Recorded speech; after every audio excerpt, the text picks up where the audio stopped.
Pessoal, chegamos aqui ao primeiro anexo, tá? Esse primeiro anexo, ele tem a demonstração do diagrama de causa e efeito, diagrama de Ishikawa. Como eu expliquei para vocês, aqui a gente tem alguns pontos, ó, materiais ou matéria-prima, meio ambiente, medição, equipamento, máquina, pessoas, mão de obra, processo e método, né?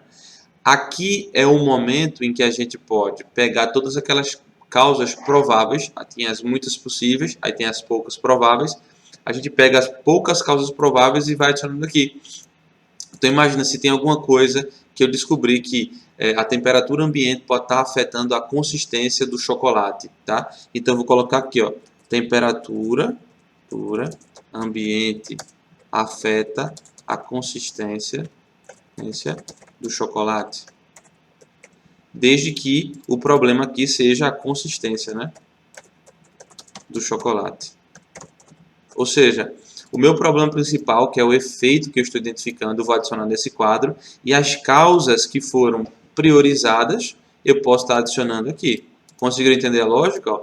Se for algo de meio ambiente, eu vou adicionando. Se for de medição, eu vou adicionando. Equipamento ou máquina, eu vou adicionando. Mão de obra, da mesma forma. Método, da mesma forma. Clico duas formas. Ó. Ausência de método.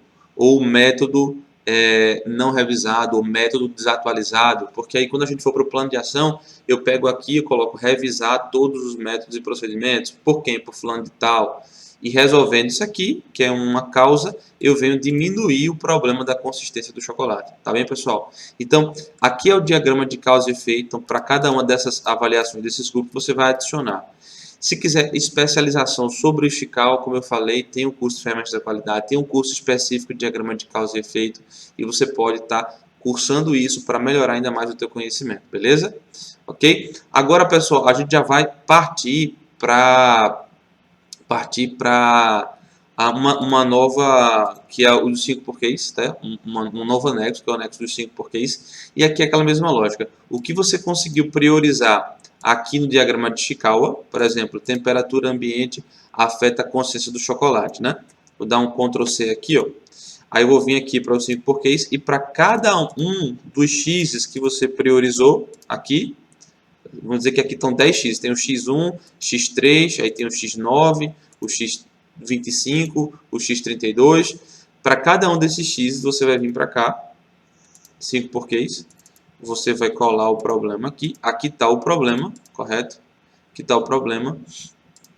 E aqui você vai adicionar os porquês. Por que a temperatura ambiente afeta a consistência do chocolate? Assim, porque não existe um controlador de temperatura ambiente. Quando digo controlador de temperatura ambiente, pode ser, não existe um ar-condicionado, uma central que controla a temperatura, ou não, por exemplo, por que a temperatura ambiente está afetando o consumo de chocolate? Eu posso seguir por outro caminho. Por exemplo, por quê? Porque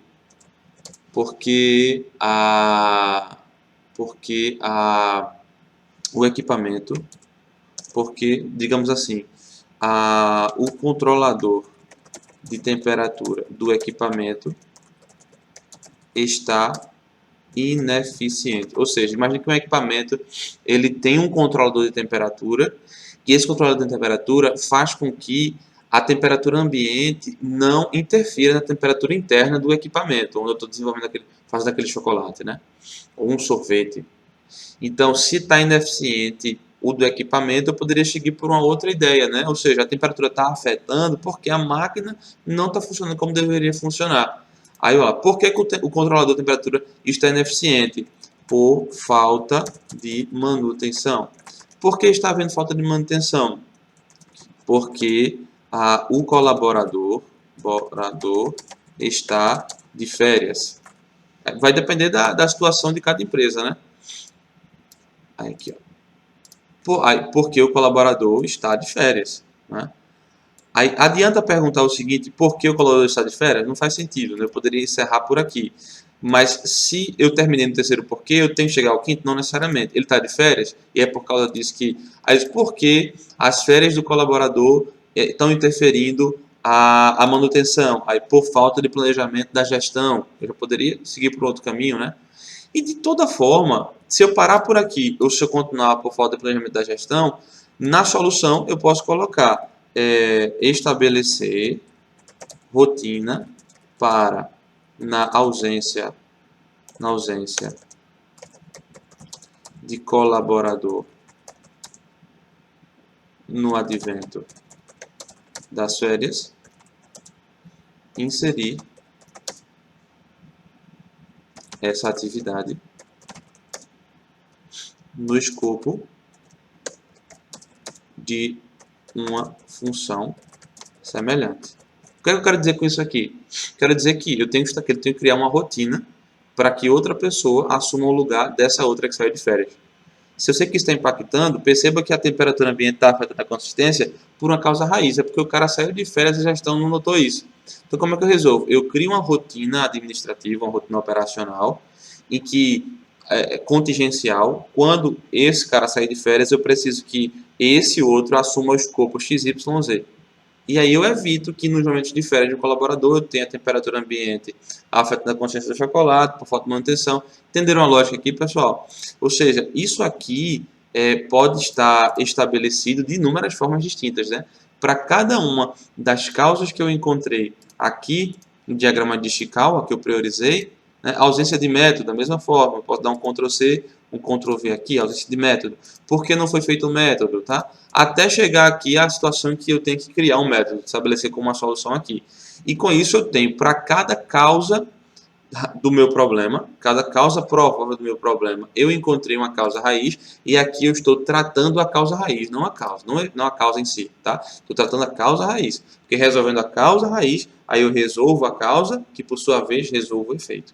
Entenderam a lógica aqui? Pronto. Esses são os dois anexos que eu estou disponibilizando para vocês, tá? Dúvidas sobre isso, podem perguntar aqui na aula que eu venho responder, ou então, pessoal, podem estar adquirindo os nossos outros cursos da plataforma e aproveitando aí para se tornarem especialistas em ferramentas da qualidade ou um especialista em melhoria contínua em que você pode estar vendo dentre as 12 qualificações que tem lá, a qualificação PDCA também e todas as outras ferramentas que a gente não está abordando aqui em detalhes, mas lá está abordado também, beleza? Então com isso eu concluo aqui esses dois anexos e a gente já vai dar continuidade para a última fase a última subtópico, né, da fase de planejar. Beleza? Vamos lá, pessoal. Um abraço para vocês.